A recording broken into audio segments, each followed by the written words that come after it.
Hello everyone, my name is Alyssa and today I'm going to be sharing some of my thoughts on gender identity, and I'm going to start with how I experienced it growing up, and then I'm going to show you how it connects into the career I want to go into, which I want to be an elementary school teacher, and then finally I'll just do a quick check-in on the games for the assignment.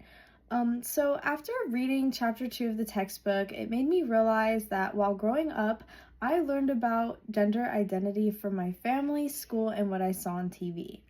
My parents often bought me pink and girly things like dolls and Barbies, and for my extracurriculars, I was in dance and gymnastics, and at one point I was even in Girl Scouts, and I think they were just trying to show me what's appropriate for a young girl.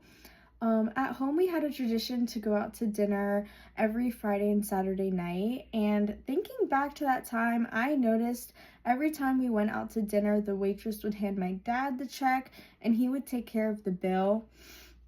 And whenever we ate at home, my mom was usually the one doing the cooking and cleaning.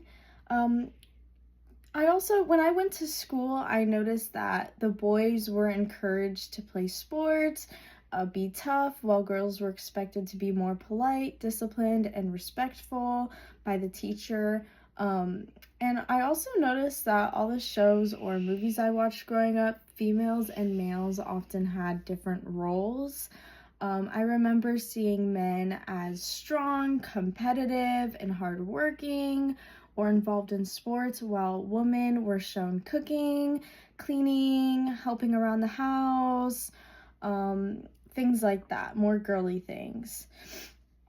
As the textbook explains, when we turn on the television and encounter more commercials featuring males engaged in sports and females cleaning their homes or taking care of the children.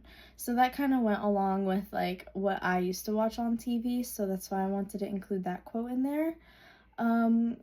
And since I want to become a teacher, I've seen that gender identity often comes in classrooms. Usually boys are expected to be more active, outgoing, focused on their future jobs, and while girls are seen as quieter, more helpful, and cooperative, organized, they also focus on their careers.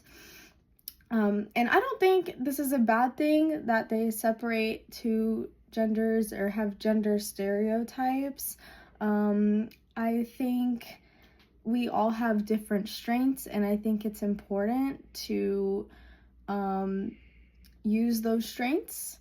The textbook mentions that in general, teachers expect males to be more active and career-minded, and they expect females to be less assertive or ambitious. And I believe it's important for both boys and girls to understand these expectations because it helps them know how to act as they grow up. As a teacher, I want to remember these differences and support students in ways that fits their strengths. To keep myself on task this semester towards completing my game, I plan on starting it now and start coming up with some ideas so that way it's good quality and I'm not rushing last minute. And I'm actually working with my roommate. We realized we were in the same class, so we decided to work on this project at home together. So we definitely have time to meet up and talk about our ideas and hold each other accountable. I feel like this will be beneficial for us, and I'm excited to work on this game this semester.